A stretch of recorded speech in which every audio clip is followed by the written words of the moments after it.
And believe it or not, here we are at podcast number 6. So describe the properties of the graph of this function. So that would be like, what's the domain? What's the range? Are there minimums? Are there maximums?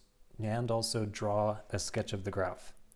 So before we go to the graphing calculator, I do want to practice domain. With domain, there's 2 main rules. One is you can't divide by 0.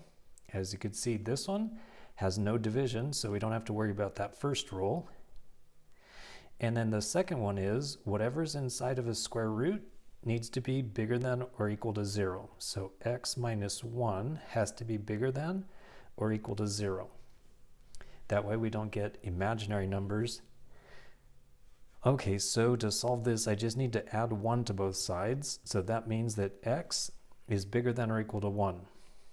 So that means as you go to the right of 1, the graph will exist. If you go to the left of 1, the graph does not exist.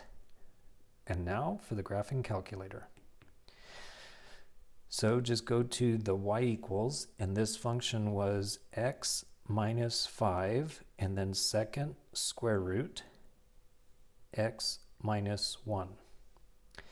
And then take a look at the graph. And there you can see that as you go to the left, the graph is eventually going to stop. Okay, my little cursor is acting weird, so I'm just going to go to calculate and take the value when x equals a 1. So there it is. So it does exist there. That's at 1, 1. And then to the left of that, the graph does not exist. But if I move to the right, the graph does exist. And in fact, down here, right there, there's the minimum value. Which, if you look at the upper left-hand corner, that means x equals 7.25 and y equals negative 5.25. If you don't have a touch screen like this, or if you've got just a regular handheld graphing calculator, you can go to second calculate and then go to minimum.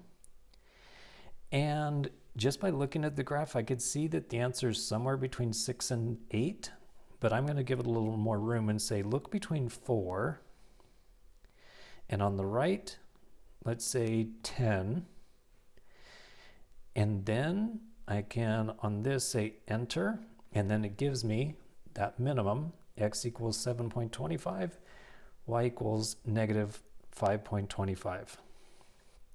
All right, now let's put this all together. So going back to the work, I have the graph basically looks like this. Here's my x and y axis. I'm going to graph it in blue. So there was that point, which was 1, 1. And then it went down like this, and then it went back up like this, and it's going to keep going up forever.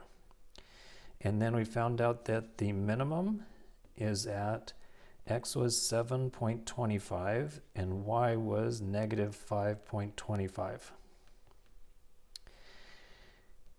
One other thing that I want to do before we go is talk about the range. And the range means what are the possible y values? Well, the very lowest that y went was the negative 5.25. And then over here, the y values are going to keep going up and up. So basically, from negative 5.25 up forever, there will always be a y value. Here, here, here.